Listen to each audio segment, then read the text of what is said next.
और दशकों का एक्सपीरियंस है और 2-2.5 घंटे की जो सिचुएशन बनी हुई है इसमें ड्रामेटिक, मैं कैटेगोरिकली कह रहा हूं, स्पष्टता कह रहा हूं कि मुझे नहीं नजर आती ड्रामेटिक चेंज की स्थिति, क्योंकि 2.5 घंटे से ज्यादा मैं यहां पर बैठा हुआ हूं। तीसरा यह है कि अगर 7-8 सीटें 1000 सीटों से कम की डिफरेंशियल की है तो आप क्लियरली समझ लीजिए कि अगर अंडरलाइन स्विंग जो है वो कांग्रेस के खिलाफ है तो एक बड़ी स्टेटमेंट है। बड़ोली सैनी मुख्यमंत्री होंगे, बहुत बड़ी खबर है। सैनी मुख्यमंत्री होंगे। बीजेपी ने पहली बार औपचारिक रूप से बोला है कि हम ही सरकार बनाएंगे।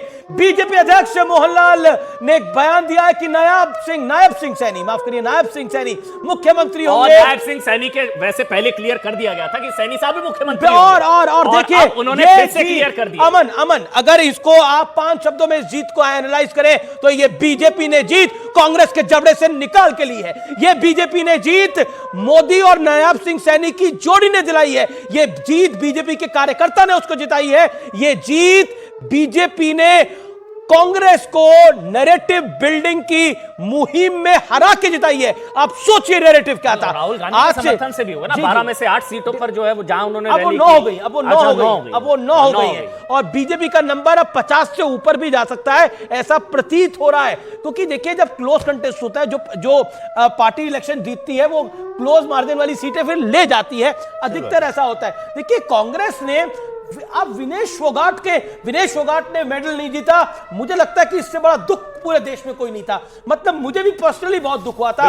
आई एम सेइंग आपको, लेकिन वो दुख तब भी हुआ था जब उसका सियासी इस्तेमाल किया गया था। मतलब किस तरह से पॉलिटिकल इस्तेमाल उन्होंने मेडल नहीं जीता, वो देश का मेडल खोया। इस देश ने करोड़ों रुपए ये भी बोलना चाहिए कि जिस तरह से उस दुखदाई घड़ी का सियासी इस्तेमाल किया गया, वो लोगों को पसंद नहीं आया। पॉलिटिकल यूज किया गया, लोगों को पसंद नहीं गलत था। वो भी हमको बोलना चाहिए। वो लोगों को पसंद नहीं आया, वो पसंद नहीं आया, बिल्कुल नहीं आया। जब बोला गया कि जो सरकार चाहती तो वो 100 वो वजन बढ़ जा देती, ये हो जाता। उन्होंने क्या बोला? उन्होंने तो यहां तक बोला कि सरकार ने मेरे खिलाफ साजिश की। सरकार में उसका भी लोगों को दुख हुआ। Aman, one thing, I won't mince words, मैं बहुत साफगोई से बात बोलता हूं। देखिए ना तो राशिद इंजीनियर मेरा दोस्त है, ना भूपिंदर सिंह हुड्डा या नायब सिंह सैनी मेरे मित्र हैं। देखिए इस देश के अंदर बहुत बड़ा लोकतंत्र है ये देश, और इस देश के अंदर अगर हम ये सोचें कि कुछ यूट्यूब पे जो लोग आते हैं वो नैरेटिव बिल्ड कर लेंगे तो बहुत गलत है। मैं फिर कहता हूं कि देखिए न्यूज चैनल्स की बहुत बड़ी प्रामाणिकता है। नैरेटिव बिल्ड हुआ, नतीजे बदल देंगे, वो गलत है। नैरेटिव तो बिल्ड हुआ, नैरेटिव बिल्ड हुआ, लेकिन 60-70 वो सीटें नैरेटिव पब्लिक का नैरेटिव है, ये नहीं है। ये मान के चलिए इस देश की कोटि जनता, इस देश की जनता को जितना प्रणाम करो कम है। इस देश की जनता को पता है जो उसके लिए सही क्या है और गलत क्या है। और देखिए अभी कॉन्फिडेंस कांग्रेस का यह था कि वो हरियाणा का चुनाव का नतीजा नहीं आया था, वो महाराष्ट्र जीतने की बात कर रहे थे, वो महाराष्ट्र जीतने की बात कर रहे थे, वो झारखंड जीतने की बात कर रहे थे।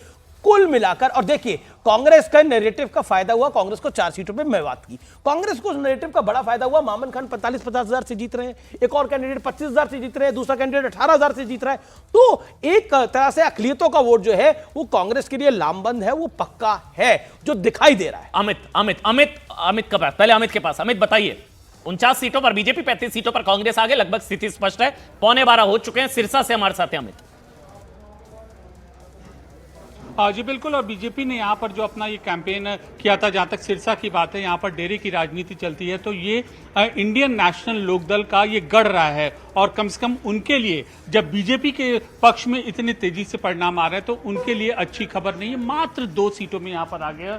और जरा ये देखिए